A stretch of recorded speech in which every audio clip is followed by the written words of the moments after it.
Hi everybody, welcome back to Small Caliber Arms Review. I'm Richard, and today we're going to be taking a look at a Confederate Civil War carbine. This is not right. Hang on a second. Okay, that's a little more like it. And we're even going to go so far as to put on the old glasses here. Don't know what year they are, but they're probably from around that same era. Anyways, this is a Cook Brothers NO 1861 carbine. It's a 58 caliber, so it's pretty big, and it is a rifle. It does have a rifled barrel in it. It's got 5 lands and grooves in it, and it's got the sling studs on it, swivels on it, whatever, to put your sling on there, obviously. I do not have the sling for this one. I did pick it up used probably about a year or so ago up at the Log Cabin Shop in Lodi, Ohio. They are specialists in original and reproduction Civil War era guns and older. A lot of the cap and ball stuff, that's pretty much all they do there, and they've got everything you could ever want for any of this kind of stuff. It does come with the cleaning rod in it, and it's threaded on one end of it. Doesn't have any attachments to go with it. This is the way I got it. I'm not going to use the actual cleaning rod when I take it out to fire it. I'm going to, I have a range rod I'll be using with it. And this shoots 58 caliber mini balls. And these are a big old chunk of lead right here. Let's take a closer look at those, and these you're going to lube up when you shoot them. All right, here's the bag of 58 caliber mini balls I got, again from the Log Cabin Shop. Like I said, everything you want from there, they've got it. And these are a cast bullet, and they're a mini ball. Now, it doesn't mean mini as in small. It's the guy's name, Minie, I think, that developed this round here. And you'll see it's got a pretty good hollow base in there. Now, most of the time with muzzle loaders, you're going to take a round ball and you're going to put a patch on it. You're going to drive it down the barrel. These don't take a patch. So you just got to lubricate them. Now I've got 3 of them here that I've already got lubed up, and the lube I'm using in these is going to be this I got from Dustin over at Guns of the West, and it's actually like a little chapstick tube. I got this with his paper cartridge kit, and I found out that these are really easy to just take and kind of rub it on there, work it into those grooves until they're nice and full, and you can take and kind of rub it in there, smear it in there, and it sticks really well. So we're just kind of shaving it off in there. Now you can pan lube these, and that's probably what I would do if I was doing a bunch of them. And that's just taking a pan and melting this stuff down, setting these down in there to where the liquid just comes above that top groove, and then pull them out. Or you can dip them in and do it a couple times, and it'll kind of coat them, cool down on there. But we're just using this one since I'm only doing a couple of them anyways. And just kind of work it in there. Make sure you get it all the way around. Because these are 5.77, I think, is the actual OD of them. And they're going to fit down in the barrel there fairly tight. And the reason that skirt is on there, that's coned at the base there, is because when the charge goes off, it's actually going to cause that lead to expand just a little bit. These are a soft lead ball. So it'll cause that cone to expand just a little bit and really grip that rifling in the barrel there, and then setting the bullet down, you know, spiraling down range, which really increases the accuracy. Okay, so I've got 4 of them done up there. Now this is also, it's a cap and ball. It's what it's called, a muzzle loader anyways, but the caps it uses, these are musket caps, and these are quite a bit bigger than your traditional cap and ball revolver and stuff. So here I've got some number 1075s. These are what I use on the, well, that wax has got my fingers a little slick there. This is what I would use on the revolvers. And these are a very small copper cap there with the charge inside of it. And you can see a musket cap is a whole lot larger than the little revolver, or I guess some of the more modern cap and ball or muzzle loading firearms. So there's a big difference in the size of the caps there. But this takes muzzle loader caps, or musket caps, I'm sorry. And these are still pretty plentiful because these are used quite a bit in hunting in different states that that have a muzzle loader season. And Ohio is one of those states, so I can actually use this for deer hunting this season if I want to. Okay, so the Cook and Brothers rifle, or Cook and Brother rifle, was one of the very few guns that were actually manufactured in the South. And a lot of times during the Civil War, what the states did, both the Northern and the Confederate states did, was they actually had rifles made overseas and bought them and brought them here to the United States, to the Americas anyways. And we use those in battle. Now this is, like I said, this is one of the few that were actually manufactured in the South. And they were produced from 1861, 1862, somewhere around there in the New Orleans area. And then I think they moved them later on, 1863, 64, to Athens, Georgia, was where a lot of the firearms were made. And this is a copy. It's patterned after the Enfield rifle, which is one of the ones that we got from England. And this one has sports a brown steel barrel on it, and this one's a little bit rough. It's like I said, it's used. There's some scuffs and scratches on it and everything on the wood. It is an American walnut stock on it. Like I said, it's got the brass sling swivels in it, and fixed sights on it, so there's no adjustment on this thing. And one of the things they did during the Civil War was it wasn't so much about accuracy as it was slinging a whole lot of lead downrange to you know, keep the enemy occupied, I guess, or keep them down.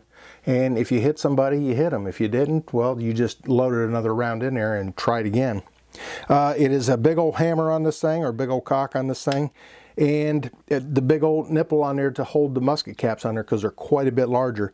It does have a half cock position on it, which is a safety. You can't pull the trigger there. You pull it all the way back and it will fire then.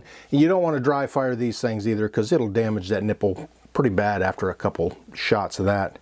It's a pretty heavy trigger pull on this thing too. Of course, it was a military rifle. You didn't want anything with a real fine trigger on it. You were in battle, you were there to do some business, and it didn't take, you know, you weren't doing any sniper shots or anything with something like this. So you wanted to make sure that, you know, you actually pulled that trigger to make it go off and not just bumped it. Everything is brass on here except for the lock plate. It's a color case hardened lock plate on here and lock, and like I said, brown barrel on it. Brass trigger guard on it. I think that's actually a steel trigger, and it's brass for the swivel studs there. Steel barrel, steel ramrod in this thing, which is kind of odd. A little brass on the nose plate there, and the two bands on it are both brass too. Brass was a lot easier metal to machine, so it was a little easier to produce these things out of brass. But of course, parts of it had to be made out of steel. We're going to charge this thing up with some 2F black powder. We're actually going to use black powder in this thing, and 2F is really what you want to use on the bigger rifles like this. 3F is usually for smaller diameter bores or pistols. 1F is going to be for a lot bigger pieces, artillery pieces, cannons, stuff like that. So we're going to put some 2F in this thing, get it out there at the range, and give it a few shots and see how it does. All right, everybody, we're out here at the saloon, and one of the first things I want to talk about before we get into shooting the rifle is the uniform. This is a Confederate soldier's uniform, and I'm going to tell you right now, this is August 5th, 6th, 7th, somewhere around there. It's very hot out, extremely humid today, and this is wool. And this is the kind of uniform that the soldiers would have wore back then. They didn't have any, you know, ripstop nylon, lightweight, kind of breathable stuff. It's wool, it's heavy, it's hot, and it's a durable fabric anyways, and it's a natural fabric.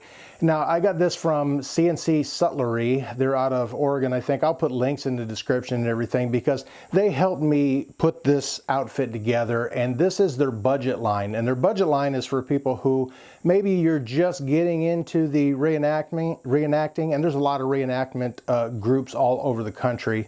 And if you're just getting into it, maybe you don't know if you want to do it or not, this is the kind of thing you want to do with their budget line. You can put together a whole uniform and not spend a fortune on it. Now, some of these outfits, they have two lines. They have another one that is, they're made right here in the United States, and they are top quality, I mean perfect reproductions of the old stuff, and this is a doable reproduction of the old stuff too. And I got the wool pants. I have not hemmed them yet, so, and I don't have the right boots on. I got my work boots on. I do have them. That's for another video. The shirt, it's in there, and the jacket, the right buttons on it, the belt. I have the Confederate States buckle on there. I got the little cap pouch right here, and everything is like it's supposed to be. This has even got the wool in there, so you don't, you know, set your caps off from jostling around in there and stuff. It's made just like the original stuff was. I've got the pouch here that's got all the goodies in it. I don't have all the goodies in it. I brought my tactical black powder pouch out here. I did stick a couple of rounds in here, but like I said, these things are made just like the originals were. And this is the kind of thing, like I said, for someone who's just getting into the reenacting, this is probably what you're going to want to get. Unless you know you're going to do it, then you can go ahead and invest the bigger dollars into the right gear. This is the right gear, but the other stuff is more authentic, made here in the United States, much better quality, and this is good quality here. Anyways, let's get to looking at this rifle. Okay, so we got the Cook and Brother rifle here, and it is, like I said, 58 caliber. It's a big one, and we're gonna put 50 grains of powder in it. Now, this is not the traditional flask they would have taken to battle with them. They would have had the more, well, you know, traditional ones, like this. But we're going to go ahead and use this, and we're going to use a powder measure too, because I want to make sure I get the right amount in there. I'm not sure what size this spout is, but and we don't want to load directly from the spout. I have not fired this, so it's not going to hurt anything if I did right now anyways, but we're going to measure out the 50 grains, and this is 2F, and obviously that is a much smaller spout than 50 grains. Okay, so I've got my 50 grains of 2F in there. I'm going to go ahead and close the spout on it, and we're going to go ahead and dump it right down in the barrel. Little tap, make sure everything got out of there. And then mini ball, no patch needed for it, just push it right down in there, and it's not the tightest fit in the world, which it doesn't need to be either, because it's going to expand a little bit when the charge goes off. So we're going to go ahead and push this down. Now, I've got my Jag on there, which is slightly undersized, but it'll work. Push it down in there, make sure it's all the way at the bottom. Now, someone told me not to slam the rod down in there several times, and I see a lot of people do that, so I did it too. And with the soft lead rounds in there, it will deform it just a little bit. Now, like I said, that was the Jag on the end there. It is cone shaped at the end, and I just pushed. I didn't slam it down in there, and it fits in there just fine. It's not going to fall out, it's not going to roll out, but I did not have to force it down in there. So what we're going to do is we're going to go ahead and put this thing up on the Caldwell Matrix and give it a shot at the 15 yard. Now, this rifle is made for a lot farther distances than that, but we're just going to go ahead and do it at the 15 yard one. And I got one of these little targets up there that's a 6-inch circle with a 4-inch black circle in the middle of it. Like I said, I have not shot it, so we're going to see how it does at 15 yards. All right, I've got all my powder out of the way, and everything should be ready to go. I've got my earplugs in for sure, and I've got my safety glasses on. Not the 1800s reading glasses that I had before, but these are actual safety glasses. So we're going to go ahead and give this thing a shot up there and see how it does. We will pull the hammer all the way back, and then aim at our target and give it a try. Now, one of the things I don't like about this rifle is it's got a pretty low drop on the stock there, and I got a pretty big head, so it's hard for me to get my head down to see those sights. But we'll give it a try. And it seems like the cap went off, but the rifle did not. So let's give that a second. We want to make sure that it is not a really slow burn anyways. Pull that back to half cock, get that old cap out of there, and we'll get another one to put on there. All right, let's try this one more time.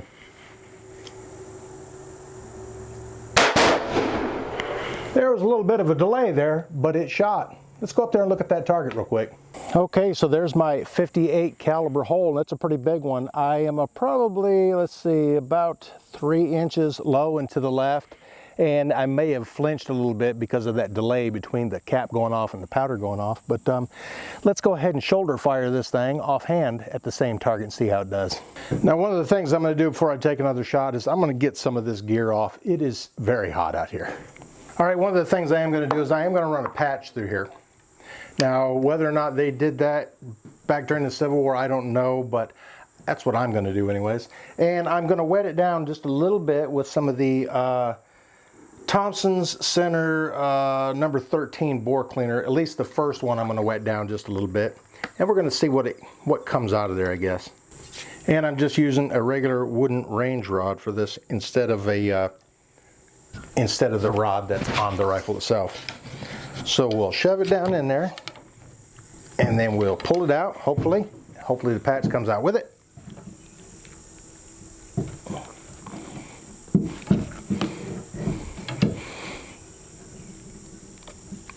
Houston, we may have a problem here.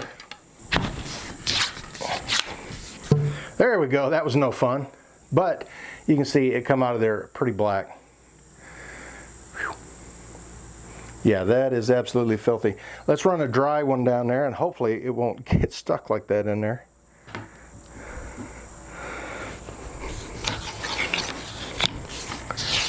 Yeah, that's a whole lot better. So there's a lot of fouling in there, and there's quite a bit of black that come out with that one too. So we're going to go ahead and lean this thing up against the bar here. We're going to load up another 50 grains in the old powder measure. And we'll go ahead and get that dumped down in there. There should not be any hot embers in there now. But if it was, and it was to ignite, it would only do this little bit, or at least what's remaining in here.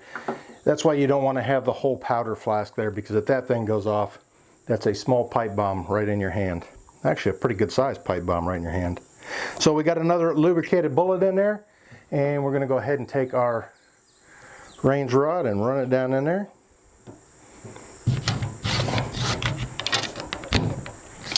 All right, and that's all the way down in there. Make sure, we'll give it another little push just to make sure. Yep. We'll get our eyes and ears back on, and then we're going to fire offhand up there at the target. All right, I got my powder back out of the way because, like I said, I don't want an errant spark to go flying over there and hit it. Pull it back to the half cock. I accidentally pulled that all the way back. We'll let that go, pull it back to half cock. Get the old musket cap off of there. Put the new one on. And we will give it a try.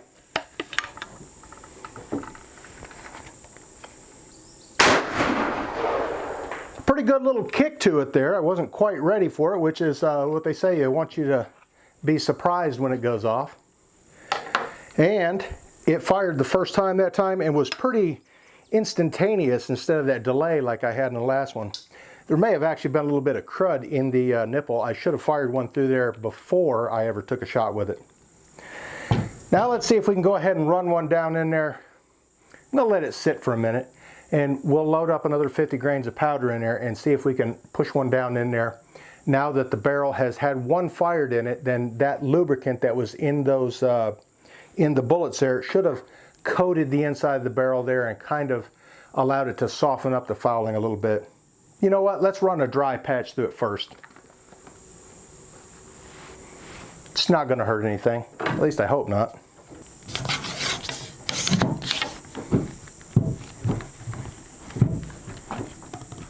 Yeah, it really gets stuck down there in the end. There we go. Yeah, that sucker's got a lot of fouling in there. Now we're going to have to go ahead and run a dry patch through it again.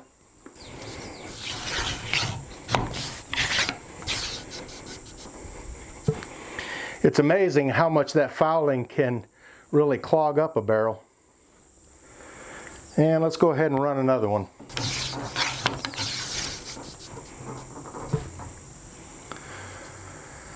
All right. right, now there should not be any hot embers in there for sure now, since I poured a bunch of the bore cleaner down in there to kind of soften it up a little bit. Let's go ahead and get another 50 grains loaded up.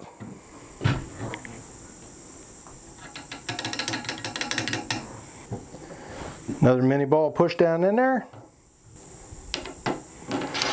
Make sure it's all the way down. One of the things you do not want to do in a black powder firearm is you do not want to have an air gap in there, because the way the powder is explosive, it will expand so rapidly that it'll actually destroy the barrel and create a pipe bomb pretty much.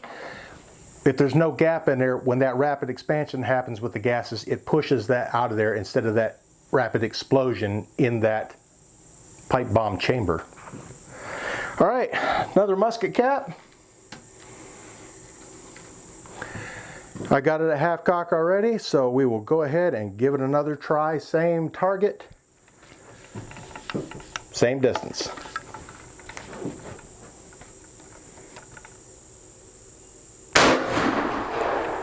It shoots pretty good, I think, anyways. One of the things I did notice is this screw right here on this band is right about where I want to put my hand. So that time I put my hand a little bit farther there. I might have torn my knuckle up just a little bit in one of those other shots there.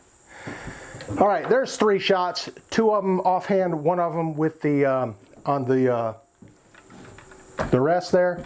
Let's go up and take a look at those real quick. Okay, I don't know if you can tell, I'm pretty sweaty. This shirt is soaking wet. But anyways, my first shot was right there, and that was the one on the stand. My second shot was that one right there. My windage is good. My elevation was still low. This one aimed just a tad higher, maybe just a tad too high, because now it's about the same distance above the center, the bullseye there. But that's not terrible. You know what? I got one more mini ball already lubed up and everything. Let's go up here to the 100-yard range and take a shot at that steel target out there, see if we can hit that thing. Okay, so I'm going to go ahead and dump my powder in there. Again, it's 50 grains of 2FG. I'll take my last pre-lubed mini ball. Minie ball.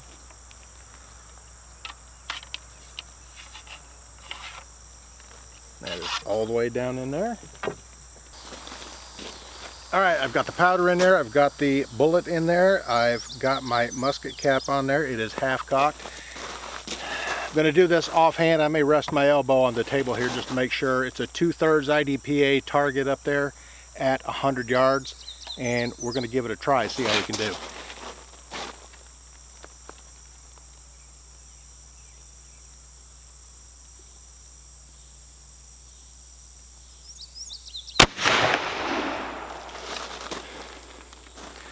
I did not hear the ting of the steel, so chances are I missed it.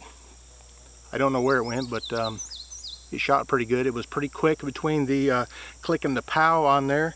And other than that first round I fired, it seems to be doing all right now.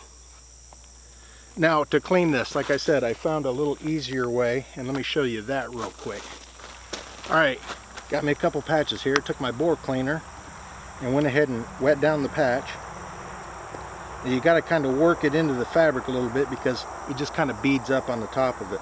Now that I've got a wet patch, put that on top, go ahead and grab my range rod, and instead of shoving it all the way down in there, I just worked it back and forth a little bit. Each time pushing it just a little bit farther down in there. Maybe I could have done longer strokes than this, I don't know, but that's all the way down in, and I'm able to pull it right out. And again, there is the really nasty, dirty patch. Go ahead and get a clean, dry one, put it on there, work it back and forth a little bit. That'll kind of scrape some of that stuff out of there, all the way down, and comes all the way out pretty darn easy too.